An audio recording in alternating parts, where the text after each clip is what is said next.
Sa isang kupunan na puno ng all-star tulad nila Jason Tatum at Jaylen Brown, may isang taong tahimik pero biglang sisira ng momentum ng kalaban. Isang player na hindi mo pwedeng pabayaan kahit isang segundo. At yan ay si Payton Pritchard. Today, pag-uusapan natin kung bakit siya ang tinatawag ng iba na The Energizer at kung paano siya naging isa sa pinakamahalagang piraso ng Boston Celtics. Si Payton Pritchard ay isang 6'1" point guard na kinuha ng Boston Celtics bilang 26 pick noong 2020 NBA draft. Bagamat maliit kumpara sa ibang guard sa liga, napakalaki ng impact niya dahil sa bilis, tapang at napakatinding work ethic. Dalawang bagay ang nagpapakilala kay Pritchard: shooting at energy.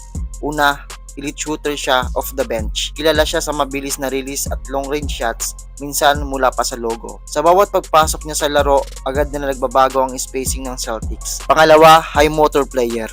Hindi napapagod, siya yung tipo ng player na hahabol sa loose ball, sisimple ng steal, o magbibigay ng extra pass na magbubukas sa opensa. May dahilan kung bakit sinabi ng Celtic fans na siya ang spark plug ng bench. Marami ng pagkakataon na pinatunayan ni Pritchard na clutch siya. May mga laro siyang umiskor ng double digits in just few minutes. Perfect example ng instant offense sa mga critical na playoff games. Kahit limited minutes, nagbibigay siya ng solid contribution. Timely tres, quick drives at ball movement. At dahil dito, naging isa siya sa pinaka-trusted role players ng coaching staff. Sa sistema ng Boston Celtics, mahalaga ang ball movement at shooting. At dito, sobrang swak si Pritchard. Kahit hindi siya star player, siya yung perfect role player.